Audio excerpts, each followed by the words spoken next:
আমার নবী যদি আমার কোরআনের ভেতরে কোনো কথা নিজের বোন মতো চালিয়ে দিত যে এইটা আল্লাহ জানিয়েছে, অথচ আমি ওই রকম ব্যাখ্যা নবীকে জানাইনি, যদি মন গড়া কোনো কথা বলে চালিয়ে দিত আমার নামে, এত আদরের নবীকে কি করতাম জানো? ডান হাত চেপে ধরতাম, কণ্ঠ নালী কেটে ফেলে দিতাম। ঠিক আছে না? ঠিক নেই। সাধারণ মানুষ নাই হ্যাঁ ঠিক সুবহানাল্লাহ আলহামদুলিল্লাহ বলতে পারে, আলেমরা তো এটা ঠিক বলা ঠিক হয়। আপনারা একটু খেয়াল করে শুনবেন না, আমি বাংলা অর্থটা ভুল বললাম আর আপনি বলছেন ঠিক আছে, এটা কথা হইল। তাহলে এখন থেকে আমি যা ভুল বলবো ঠিক বলবো সবই তো সুবহানাল্লাহ বলবেন না, দোষ ওনাদেরও না। আমরা সিলেবাস ভুক্ত আলেম যারা এই দেশে আছি, সে দাওরা পাস বলেন, কামেল পাস বলেন, অনার্স মাস্টার্স করা যারা, চিন্তাশীল যারা না, গবেষক যারা না, কোন আয়াত থেকে তথ্য বের করার যোগ্যতা যাদের নেই, এ মানুষগুলো আমি হলেও বলতাম সুবহানাল্লাহ। এই জন্য আলেমদেরকে একটু খেয়াল করে শোনা লাগবে। আপনি সাধারণ মানুষ না যে আপনিও সুবহানাল্লাহ বলবেন, আলহামদুলিল্লাহ বলবেন, নাউজুবিল্লাহ না। কোরআনের এখানে কথা ছিল লা আখাযনা মিনহু বিল ইয়ামিন, বা শব্দের প্রায় 19টা অর্থ পাওয়া যায়। আপনি আরবি গ্রামারে দেখবেন বার 19টা অর্থ দেওয়া আছে। বা মানে দিয়ে, দ্বারা, কর্তৃক, এরকম একটা একটা করে আপনি মিলান তো। আপনি যে বললেন আল্লাহ পাক আপনার ডান হাত চেপে ধরতো, কণ্ঠ নালী কেটে ফেলে দিত, বা দিয়ে তো মিলছে না। এখানে আল্লাহ পাক নবীর হাত ধরতেন এ কথা আমি পাইনি, যদিও এখন যেগুলো তাফসির লেখা হচ্ছে এখানে চিন্তা ভাবনা করে আসছে। আগের তাফসির গুলো আমি নিজেও পড়ে দেখেছি, না ওর বাংলা অর্থের সাথে আরবিটা মিলছে না। লা আখাযনা লামে তাকিদ না, এটা জমা মুতাকাল্লিম। আল্লাহ বলেন অবশ্যই আমি নিজে। কে বলেন? বলেন। এখানে কর্তা যিনি, ফাইল বলা হয়, যিনি কাজ করবেন, তিনি দুনিয়ার অন্য কেউ না, আল্লাহ নিজে। লা আখাযনা, আখাযনা বললেও তো হয়ে যেত, লামে তাকিদ দিলেন কেন? এটার মানে এর মধ্যে গ্যারান্টি আছে কিছু। এত বড় কঠিন কথা আল্লাহ নবীকে বলতে পারেন। তাফসিরে ফি জিলালিল কোরআন সাইয়্যিদ কুতুব লিখেছেন, তিনি আশ্চর্যবোধক চিহ্ন দেখবেন দিয়েছেন। কোন কথা বলতে গেলে শেষে এসে এরকম জোর করে টান দিয়ে, লম্বা করে দিয়ে নিচে একটা ফোঁটা দেওয়া হয়, ওটার নাম কি? পড়বেন, একটু বুঝে শুনে পড়া লাগবে না আপনাদের। আপনি কই সলিমদ্দি কলিমদ্দির মতো পড়লে হবে? লা আখাযনা, অবশ্যই আমি নিজে ধরতাম, মিনহু, মিন মানে হতে, যে হুর মারজা কোন দিকে, কোন দিকে ইঙ্গিত দিচ্ছে। আবার এর পরের শব্দটা দেখেন, মিনহু বিল ইয়ামিন। আল্লাহ মিনহু বিশিমাল দেননি। আল্লাহ বলেন আমি ধরতাম, আমি আমার নিজের ডান হাত দিয়ে, বাম হাত দিয়ে না। আল্লাহ নিজে যেহেতু এখানে ধরার ফাইল তিনি, কর্তা তিনি, তিনি কি ধরতেন বাম হাত দিয়ে না ডান হাত? হ্যাঁ, এবার আমার প্রশ্ন আপনার কাছে, আল্লাহ বাম হাতের কথা না বলে ডান হাতের কথা বললেন, ওনার কি বাম হাতে শক্তি নেই? হ্যাঁ আছে, মানে কি ওনার বাম হাতে থাপ্পড় খেয়েছেন আপনি? মাঝে মাঝে থাপ্পড় দেয় না, এই যে সিডর, আইলা, হারিকেন, কত রকমের বাম হাতের থাপ্পড় পাঠায় দুনিয়ায়। এক থাপ্পড়ে সাতক্ষীরা জেলার অর্ধেক অংশ সব শ্মশান হয়ে গেছে। ওনার বাম হাতের থাপ্পড়ি যদি এই হয়, ডান হাতের কথা বলার দরকার কি? এইটা আমি তাফসিরে, আধুনিক তাফসির যেগুলো বের হচ্ছে, সেদিন মালয়েশিয়া বিশ্ববিদ্যালয়ে অনেকগুলো তাফসির একটা একটা করে আমি মিলাচ্ছিলাম, দেখি এই বা দিয়ে আমার আল্লাহ কেন ডান হাত উল্লেখ দিলেন? বিশিমাল দিলে আমি জীবনে ওই আয়াতের ব্যাখ্যা করতাম না। ইয়ামিন দিয়েছেন, আল্লাহ জানাতে চায় পৃথিবীর বান্দা বান্দিরা, তোমরা যেই বিষয় বললে বোঝো ভালো, আমি ওই বিষয়ের উদাহরণ তোমাদের সামনে নিয়ে আসি। এই জন্য পুরা কোরআন শরীফে দেখবেন উদাহরণ সেট করার সময় আল্লাহর একটা কৌশল হচ্ছে, আমার আল্লাহর এটা উত্তম কৌশল, যে বিষয়টা তিনি উল্লেখ করবেন কসম দেওয়ার আগে তিনি ওই বিষয়ের গুরুত্বপূর্ণ বিষয়গুলো আগে তুলে ধরেছেন এবং ওর সাথে যেটা রিলেটেড, যেটা সম্পর্কিত, ওই বিষয়ের কসম আল্লাহ দিয়েছেন। কোরআন শরীফ তো বলা একটা একটা করে সম্ভব না। আপনারা পরিচিত যেটা ওয়ালা আসরি ইন্নাল ইনসানা লাফি খুসরে, আল্লাহ যে আসরের সময়ের কসম দিলেন কেন? আল্লাহ বলেন সময়ের কসম, ইতিহাসের কসম, যুগের কসম, আসরের নামাজের কসম। একটা গুরুত্বপূর্ণ জিনিস আল্লাহ মানুষকে জানাবে, সেটা হচ্ছে সময়। সেটা কি? আমাদের জীবনের আসল পুঁজির নাম কিন্তু টাকা না, আমাদের জীবনের আসল পুঁজির নাম ক্ষমতা না, আমাদের জীবনের আসল পুঁজির নাম হচ্ছে সময়। কি বললাম? সময় আছে। হামজা এখানে আছে, সময় নেই। হামজারা এখানে বসতেও কেউ দেবে না, মাটির নিচে রেখে আসবে। কেন? আমার হায়াতের সমষ্টির নাম কি? বলেন বলেন। যেহেতু মানুষের জীবনের গুরুত্বপূর্ণ বিষয়ের নাম সময়, আর সময় নিয়ে আল্লাহ কিছু কথা এখানে বলতে চান। ইন্নাল ইনসানা লাফি খুসর, অবশ্যই অবশ্যই তামাম দুনিয়ার যত মানুষ সবাই ক্ষতির ভেতরে। ক্ষতির ভেতরে এই কারণে, কারণ এই সময়টা মানুষ কাজে লাগাচ্ছে না, আল্লাহ দেখতে পাচ্ছে। জীবনের সাথে সময়ের সম্পর্ক, এই জন্য জীবন সম্পর্কে সচেতন করার জন্য আল্লাহ সময়ের কসম দিয়েছেন। কোরআন আমি এইভাবেই পড়তে পড়তে শেষ করেছি। আর এই 3 বছর জেলখানায় তো আমি আরো চিন্তা ভাবনা করে পড়তাম। কোন আয়াত পেলে একেবারে ওর সারমর্ম কি বের করা যায় এই চিন্তায় লিগে থাকতাম। 24 ঘন্টা যেহেতু তালা লাগানো, এমনকি সিসি ক্যামেরা দেওয়া ছিল আমার দিকে, আমার সাথে কেউ ভয়ে কথাও বলতো না। এখানে কথা বললে উপরে খবর হয়ে যেত যে মামুনুল হক আর আমির হামজার সাথে অনেকে লাইন করছে। এই জন্য ভয়তে আমাদের সাথে কেউ কথাও বলতো না। সময়টা যেহেতু কাজে লাগানো লাগবে, আর কবে বের হব কিনা তাও তো জানতাম না। মাঝে মাঝে মনে হয় জেল থেকে লাশ হয়ে চলে যাওয়া লাগবে, কারণ বহু মানুষ আমার সামনে দিয়ে এভাবে বের হয়ে চলে গেছে। সারা দিন সারা রাত একটাই খালি চিন্তায় থাকতাম, দেখি কোনো নতুন তথ্য এখান থেকে নিয়ে আসা যায় কিনা। মাঝে মাঝে কারারক্ষী যেটাই পড়তো অধিকাংশ সব হিন্দু।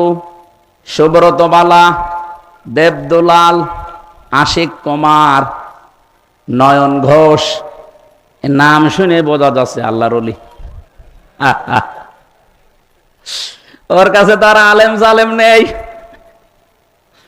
মাঝে মাঝে ওই দূর থেকে ইশারা দিয়ে বলতাম যে সব সময় তো তালা লাগিয়ে রাখেন এতটুকু একটা ঘরে, এদিকে 3.5 হাত, এদিকে 2.5 হাত, কবরের মতোই প্রায়। 24 ঘন্টা এভাবে একটা মানুষ যোগাযোগ বিচ্ছিন্ন করে দিয়েছেন আপনারা। 3 বছর আমি পারিবারিক কারো কাছে কথা বলতে পারি নাই দুনিয়ায়। এরকম কঠিন অবস্থায় কবরের ভেতরেই প্রায়। কারাগার একটা জিন্দা কবরের মতো যদি যোগাযোগ বিচ্ছিন্ন করে দেওয়া যায়, কারণ ওটা একটা আলাদা জগৎ। একদিন একজনকে বললাম যে ভাই, ওই দূর থেকে ইশারা দিয়ে বললাম, কারণ এই আওয়াজ তো পারবে না, ওই কথা যদি কাছে এসে বলে তখন ধরে ফেলবে। একটা কাজ করেন, আপনি আমার একটা বই এনে দেন, একটু পড়ি। আল্লাহর ওলি বই নিয়ে এসেছে, বঙ্গবন্ধুর আত্মজীবনী। ওই বই পড়ে করবো না, এর ভেতরে জ্ঞান আছে। পরের সপ্তাহে একটা বই নিয়ে এসেছে, বঙ্গবন্ধুর ছেলেবেলা। আপনি আর বই পান না? সুন্দর সুন্দর বই আছে বঙ্গবন্ধু কর্নারে। পরের সপ্তাহ 3 সপ্তাহ মানে 21 দিন পর একটা বই দিয়ে গেল, বঙ্গবন্ধুর ছেলেবেলা, বঙ্গবন্ধুর চীন সফর, ছেলেবেলার আত্মজীবনী। কি আছে এর ভেতরে পড়েন। আমি একটা অনার্স মাস্টার্স করা মানুষ, ওই বই পড়ে সময় নষ্ট করার সময় আছে আমার? ওখান থেকে যদি কিছু পাওয়া যেত সেইটা পড়তাম। ওনারে বললাম আপনার এইটা দিয়ে হবে না, আপনি এটিএম আজহারুল ইসলামের কাছে যান, ওই হিমেল বিল্ডিং এ থাকে। কে? বলে হ্যাঁ, ওনার কাছে যে বলবেন যে হামজা বই চেয়েছে। বই কারে বলে আপনি দেখবেন। ও বলছে না, আমি ওনার কাছে যেতে পারবো না। ঠিক আছে। কয়েকদিন পরে আশরাফুল এই নামে একটা কারারক্ষী পেলাম, নাম বুকের ওপরে লেখা আছে। মনে করলাম যাই হোক, অন্তত ঈমান আছে, এ অন্তত কথা শুনলে শুনতে পারে। আজহার সাহেবের কাছে গিয়ে বলেছে, হামজা বই চেয়েছে, আল্লাহর বান্দা, আমার মনে হয় আল্লাহ ইশারা দিয়েছে। ওনার কাছে প্রায় ৩০০-র উপরে বই আছে। জামাত ইসলামী বাংলাদেশ এবং ইসলামী ছাত্র শিবিরের যারাই জেলে ছিল, অধিকাংশ মানুষ তার কাছে বই রেখে এসেছে। মাওলানা মতিউর রহমান নিজামী রহমতুল্লাহ আলাইহি, শহীদ আব্দুল কাদের মোল্লা রহমতুল্লাহ আলাই, শহীদ কামারুজ্জামান রহমতুল্লাহ আলাই, শহীদ আল্লামা দেলাওয়ার হুসাইন সাইদি রহমতুল্লাহ আলাই, একটা একটা করে তারা বিদায় নিয়েছে। বইগুলো কি করবে, সব ওনাকে দিয়ে এসেছে। এই জন্য ওনার ঘরে শুধু বই। ঈদের দিন একটু ছেড়ে দেয়, ঈদের দিন ছাড়া পেয়েই গেলাম ওনার ঘরে, যে দেখছি বই ঘর না, এটা লাইব্রেরি বানিয়ে রেখেছে। আল্লাহর বান্দাই 13টা বছর ভেতরে আছে। আমার মনে হয় 13 বছরই জ্ঞান চর্চায় আছে। বাইরে যাই ছিল, যেহেতু সময় সাংগঠনিক কাজে দিয়েছে, ভেতরে তো কাজ কাম নেই। 24 ঘন্টা উনি কোরআন আর হাদিস নিয়ে পড়ে আছে। আমার বই দিয়েছিল প্রোডাক্টিভ মুসলিম, যে এটা পড়বে, ফি জিলালিল কোরআন, তাফহিমুল কোরআন। একটা একটা করে যতগুলো বই ওনার কাছ থেকে পেয়েছিলাম, নিয়ে এসে মিলাতাম, দেখি কিছু এখান থেকে বের করতে পারি কিনা। আর পাশে তো একজন সাহায্যকারী আমি পেয়েছিলাম, আল্লামা মামুনুল হক হাফিজাহুল্লাহ। আল্লাহরে বান্দার বহু শ্রম আমার প্রতি আছে, আমি ঋণী তার কাছে। আল্লাহ যেন তাকে সর্বোচ্চ মর্যাদা দান করেন দুনিয়া আখিরাতে। আর একজনের কথা আমি ভুলতে পারবো না কোনোদিন, তারেক জিয়া সাহেবের পিএস মিয়া নুরুদ্দিন অপু, এই যে শরীয়তপুরে বাড়ি। আল্লাহর বান্দা বহু সাহায্য করেছে ভেতরে। এরা কয়েকজন না থাকলে আমার মনে হয় কষ্ট আমার আরো 100 গুণ বেড়ে যেত। কারণ ভেতরে তো কেউ কারো না, প্রত্যেকেই কবরের মতো মনে হয় কবরে আছে। ওখান থেকে শব্দগুলো মিলিয়ে যেটা আমি নিজে পড়ে পেয়েছি সেইটাই শোনাচ্ছি। আল্লাহ নিজে ডান হাতের নাম দিয়েছেন, বাম হাতের নাম দেননি এই কারণে, কারণ আমরা দেখি সচরাচর আমরা ডান হাতে শক্তিশালী কাজগুলো করি আর বাম হাতে নরমাল কাজগুলো। কথা বোঝেন? আমরা যেহেতু ডান হাত দিয়ে কোনো ভারী জিনিস তুলতে হলে ব্যবহার করি, কোনো পাতলা জিনিস হলে ডান হাত ব্যবহার না, বাম হাত দিলেও হয়। আল্লাহ বোঝাতে চেয়েছেন আমি কিন্তু ডান হাত দিয়ে ধরতাম, মানে নরমালে না, শক্তভাবে ধরতাম। শুধুমাত্র ধরেই শেষ করে দিতাম না, সুম্মা লাকাতানা মিনহুল ওয়াতিন। আমার নবী যেটা দিয়ে কথা বলে, এই কণ্ঠনালীটা কেটে ফেলে দিতাম। ফামা মিনকুম মিন আহাদিন আনহু হাজিজিন। আর এই ব্যাপারে তোমাদের কেউ ছিল না যে তাকে বাঁচাতে পারে।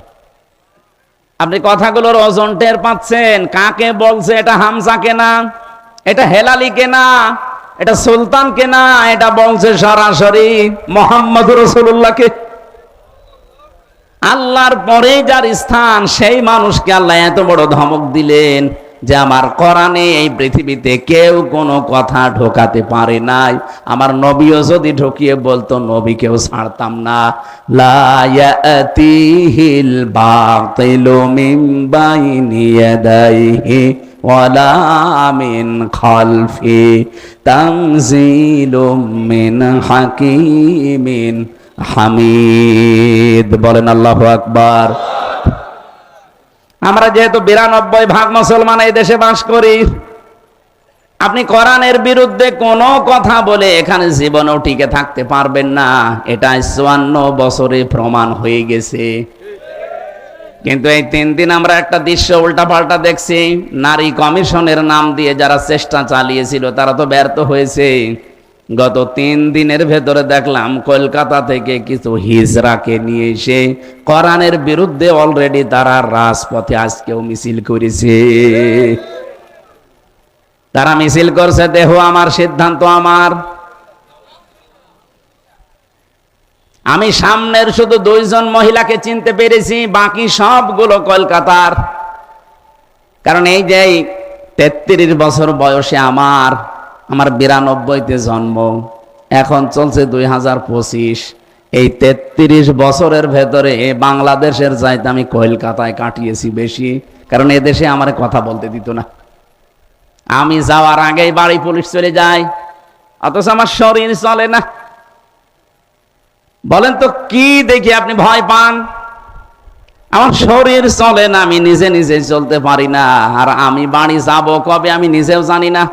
2 মাস 3 মাস 5 মাস পরে 1 ঘন্টার জন্য বাড়ি যাই। আমি জানি না যে আজকে বাড়ি যাব, অথচ আল্লাহর ওলিরা জানি। ও যে দেখি 5 জন বসে আছে, কি হুজুর পাঠিয়েছে।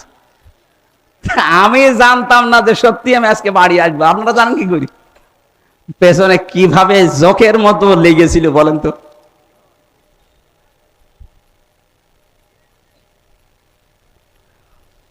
আপনারা যে স্লোগান আজকে দিয়েছেন, 2 জনকে যেহেতু চিনলাম, চিত্র জগতে কাজ করে তারা, আর বাকি সবগুলো কলকাতা থেকে ভাড়া করে নিয়ে আসা, সবগুলোর মাথায় টিপ। তাদের সংস্কৃতি কিন্তু ঠিকই তারা মেনে মিছিল করছে। আর যেই মুসলিম মেয়েদেরকে সামনে পেছনে দিয়েছে, এরা নিজের অস্তিত্ব ভুলে অলরেডি মুশরিক হয়ে গেছে। দেহ আমার, সিদ্ধান্ত আমার, কথা আপনি বলতে পারেন? এ দেহ কি আপনার নিজের? ডাক্তার আছে, জিজ্ঞাসা করেন তো। মা বাবার দায়িত্ব শুধু বিছানায় থাকা, তাছাড়া বাকি যা দায়িত্ব আপনার মা বাবা আর পালন করে নাই। ওই বীর্যটা যদি ওখান থেকে নষ্ট হয়ে যেত, আপনার কোন বাবা বলতো যে দেহ আমার? কোরআনে কারীম জানিয়েছে ওই জায়গা থেকে হামজা পর্যন্ত বানাতে পৃথিবীর কারো কোনো অবদান নেই। যা করেছে সব আমার আল্লাহ নিজে। ফালিয়ানজুরিল ইনসানু মিম্মা খুলিকা মিম্মা দাফিকি ইয়াখরুজু মিন বাইনিস সুলবি ওয়াত তারাইব। রব্বুল আলামিন বলেন, মানুষকে একটু নজর করে দেখে না? যারা স্লোগান দিলেন একটু পড়বেন সূরা তারিকটা। আল্লাহ বলছেন মানুষকে নজর করে দেখেন আমি কি দিয়ে বানালাম তারে। বাবার স্ফলিঙ্গ দিয়ে দ্রুত গতিতে বের হয়ে যাওয়ায় নাপাক পানিটা মায়ের রেহেমের ভেতরে আমি আল্লাহ জমা করি। আর এখন ডাক্তার যারা চিকিৎসা বিজ্ঞানীরা এখন দেখছে এই নাপাক পানি আল্লাহ 4টা জিনিস তৈরি করেন: চুল, রগ, হাড় আর পর্দা। মায়ের রেহেমের ভেতরে যে নাপাক পানি আছে, ফি করারিম মাকিন যেটা বলা হয় সুরক্ষিত জায়গা, ওই নাপাক পানিটা দিয়ে আল্লাহ আরো 4টা জিনিস বানায়: রক্ত, গোশত, চর্বি আর চামড়া। 4 আর 8টা জিনিস এক হয়। আল্লাহ বলেন আমার নাম যে রব, এই রব নামের কারণে আমার বান্দা আর বান্দিকে আমি 5টা জিনিস দান করি। এই তথ্য পাবেন সূরা নাহাল 14 নম্বর পারা, 14 নম্বর পৃষ্ঠা, 13 নম্বর লাইনের 78 নম্বর আয়াতের মাঝের অংশে আছে ওয়াজআলা লাকুমুস সামআ ওয়াল আবসারা ওয়াল আফইদা ইলা আখিরি আয়াত। আল্লাহ তাআলা বলেন আমি শুধু রব নামের কারণে তোকে শ্রবণ শক্তি, দর্শন শক্তি, বাক শক্তি, আকেল শক্তি আর ঘ্রাণ শক্তি, এই 5টা আমি নিজে দিয়েছি, দুনিয়ায় কেউ তোরে দেয়নি। তোর মার বাবার বীর্য নিয়ে আমি 4 আর 8টা জিনিস বানিয়েছিলাম, তো বাকি যে 5টা দিয়েছি নিজের দিকে একটু নজর করে দেখার জন্য। নজর দেওয়ার আরবি আল্লাহ কিন্তু র দিতে পারতেন, না দিয়ে নাজারা দিয়েছেন। র মানেও দেখা, নাজারা মানেও দেখা। ফালিয়ানজুরিল ইনসানু না দিয়ে আল্লাহ নাজারা না দিয়ে র দিলেন না কেন? যারা আধুনিক ভাবে তাফসীর করে তারা লিখেছে মানুষ যেন সত্যি চিন্তা করে যে আমি আসলাম কোন জায়গা থেকে, আমার সৃষ্টির অস্তিত্বটা কি ছিল। এই 5টা জিনিস আপনি নিজের দিকে এখন একটু তাকিয়ে বলেন তো, সত্যি আল্লাহ যদি একটাও কম দিত আপনি কি পূর্ণাঙ্গ মানুষ হয়ে আসতে পারতেন? আল্লাহ আমাকে যদি দর্শন শক্তি না দিত, চেহারা আমার যতই সুন্দর হোক ওই বোতলের মতো। এখন স্লোগান চলছে না ঠান্ডা না বোতল, ও বোতলের মতো যতই আমার চেহারা সুন্দর হোক। বলেন তো চোখ যদি না থাকতো আমার মানুষকে বোতল বলেও ডাকতো, বলতো কানা বোতল। কানা বোতল বলতো না?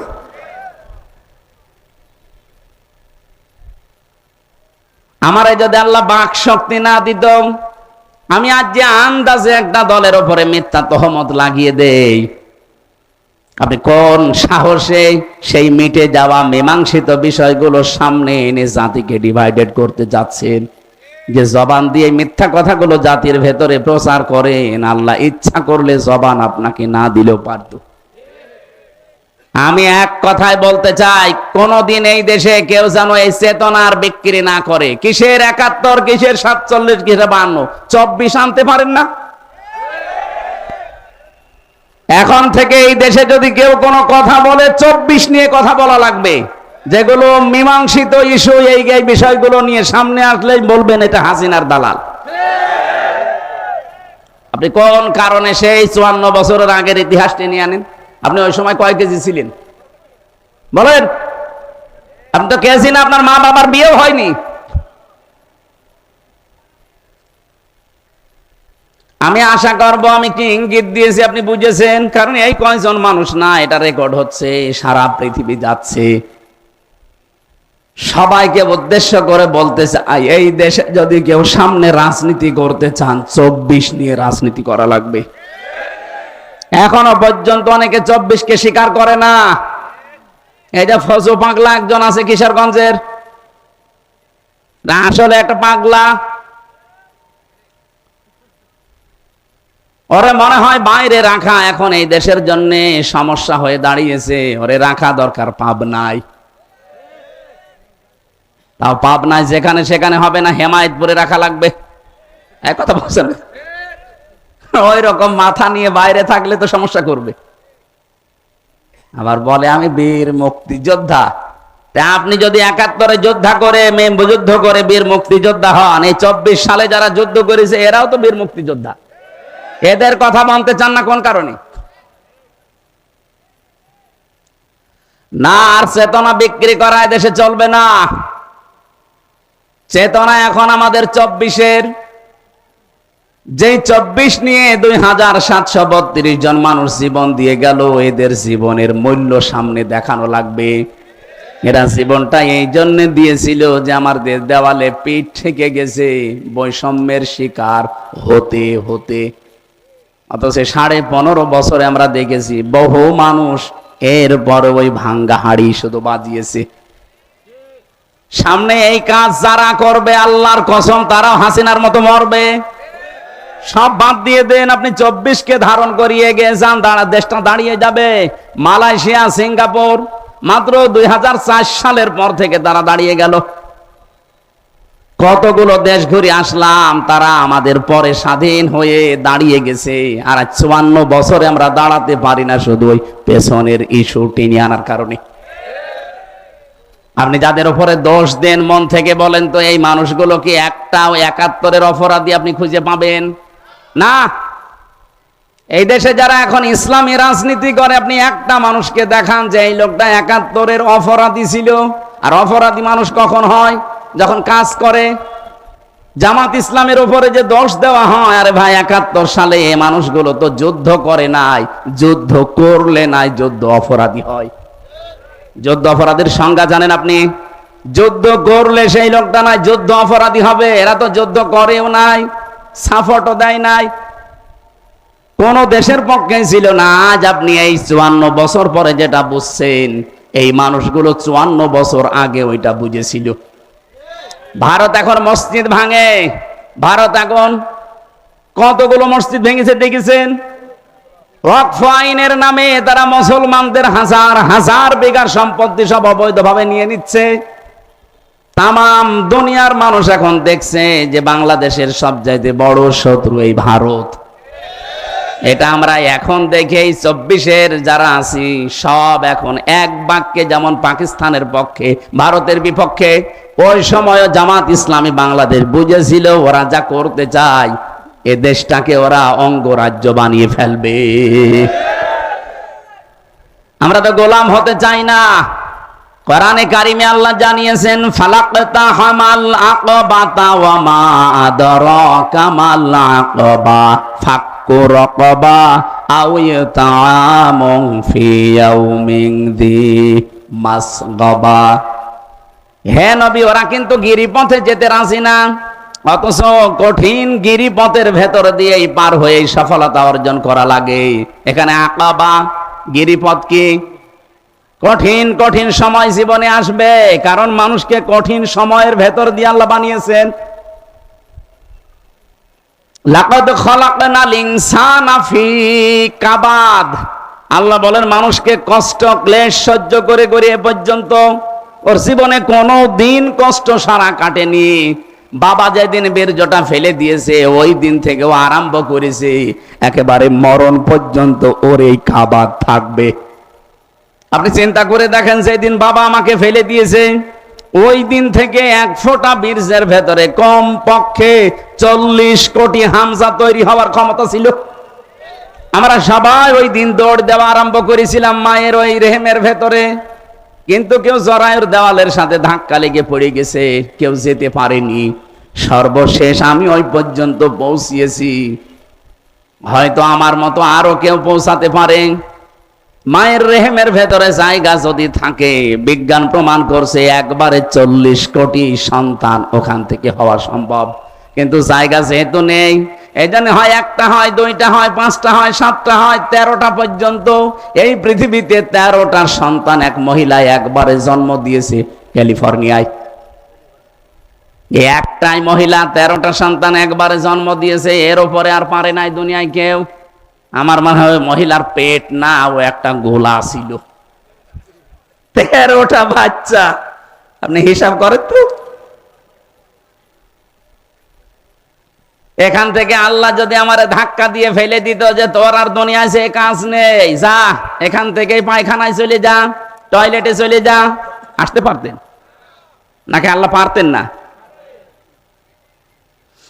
8, 5, 13টা জিনিস যখন এক করে দিলেন, এই কঠিন মুহূর্তগুলো পার না করলে জীবনে সফলতা আসবে না।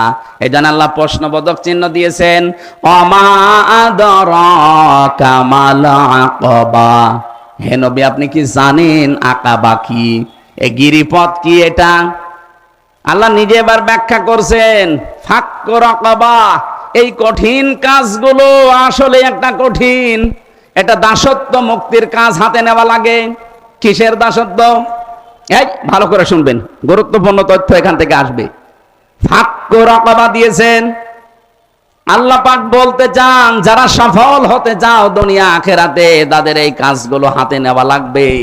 1 নাম্বারে তোমরা মানুষকে দাসত্ব থেকে মুক্ত করবে।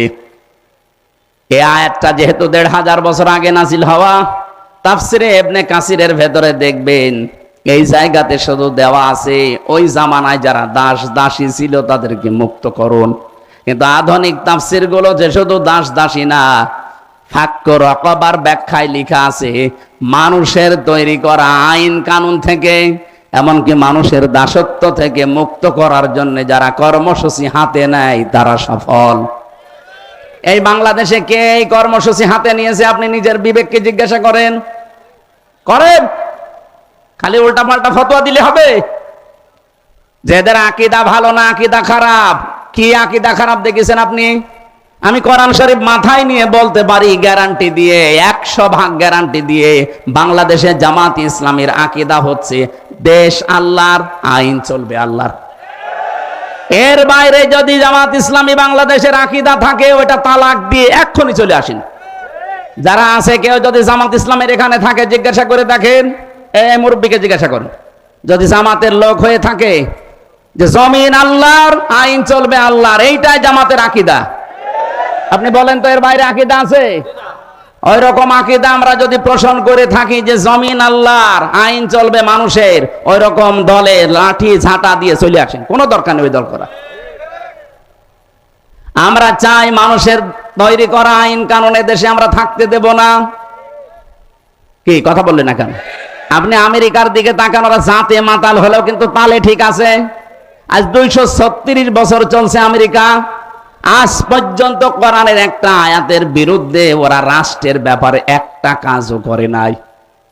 সূরা নেশা 5 নাম্বার পারা 2 নাম্বার পৃষ্ঠার 12 নাম্বার 11 নাম্বার লাইনের 34 নাম্বার আয়াতের প্রথম অংশে এই শব্দটা আজ 234 বছর আমেরিকা মেনে চলে, এই জন্য দাঁড়িয়ে আছে। আপনি দেখবেন আয়াতটা পড়ে লেখা আছে আর রিজালু কাওয়ামুনা আলান নিসা, পুরুষ হবে নেতৃত্বদাতা আর মেয়েরা হবে তাদের আজ্ঞাবহ। ওরা আজ 236 বছর এটা মানছে, এই জন্য আজ পর্যন্ত কোন মহিলা ওদের প্রধানমন্ত্রী হতে পারে নাই। যাতে মাতাল হলো তাহলে ঠিক আছে, ডোনাল্ড ট্রাম্পের মতো একজন মাতালকে তারা বসিয়েছে, এক কথা বলছেন না কেন? কিন্তু কমলা হ্যারিসের মতো এত বড় একটা শিক্ষিতা মেয়ে